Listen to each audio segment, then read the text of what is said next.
ಬಜರಂಗದಳ ಕರ್ನಾಟಕ ದಕ್ಷಿಣ ಪ್ರಾಂತ ಬಜರಂಗದಳ ಸಂಯೋಜಕರ ಸಮಾವೇಶ ಮಂಗಳೂರಿನ ಸಂಘನಿಕೇತನದಲ್ಲಿ 2 ದಿನಗಳ ಕಾಲ ನಡೆಯುತ್ತಿದೆ. ಇದರ ಉದ್ಘಾಟನೆ ನಡೆದಿದ್ದು ಗೋಪೂಜೆ ಮತ್ತು ಧ್ವಜಾರೋಹಣದೊಂದಿಗೆ ಸಮಾವೇಶವನ್ನು ವಿದ್ಯುಕ್ತವಾಗಿ ಉದ್ಘಾಟಿಸಲಾಯಿತು. ರಾಷ್ಟ್ರೀಯ ಬಜರಂಗದಳ ಸಂಯೋಜಕ ಕಿಶನ್ ಪ್ರಜಾಪತ್, ಸ್ಥಾನು ಮಾಲಯನ್ ಜಿ ಸೇರಿದಂತೆ ಮತ್ತಿತರರು ಉಪಸ್ಥಿತರಿದ್ದರು. ಬಂಧುಗಳೇ, ಇವತ್ತು ಮಂಗಳೂರಿನಲ್ಲಿ ಬಜರಂಗದಳದ ಸಂಯೋಜಕರ ಸಮಾವೇಶ ನಡೀತಾ ಇದೆ.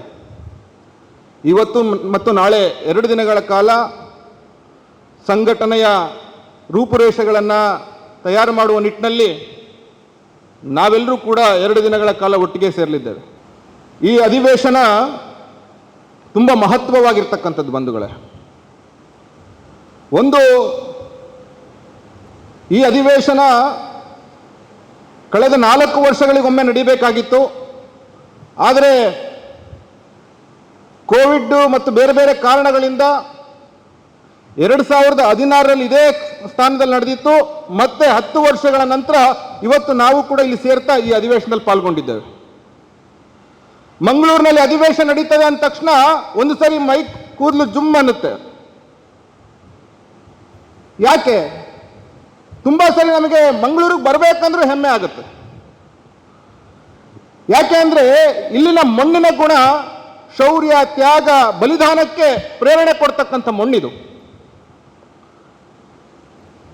ಇಲ್ಲಿಗೆ ಬರಬೇಕಂದ್ರೆ ಅಷ್ಟೊಂದು ಸ್ಫೂರ್ತಿ ನಮಗೆ. ಒಂದು, ಇತಿಹಾಸದಲ್ಲಿ ನೋಡೋದಾದ್ರೆ ಪೋರ್ಚುಗೀಸರ ವಿರುದ್ಧ ಈ ದೇಶದ ರಕ್ಷಣೆಗಾಗಿ ಹೋರಾಟ ಮಾಡಿರ್ತಕ್ಕಂಥ ರಾಣಿಯ ಅಬ್ಬಕ್ಕ ನೆಲೆಸಿರ್ತಕ್ಕಂಥ ಸ್ಥಳ ಇದು. ಈಗ 500ನೇ ವರ್ಷ ರಾಣಿ ಅಬ್ಬಕ್ಕನ ಜನ್ಮದಿನಕ್ಕೆ.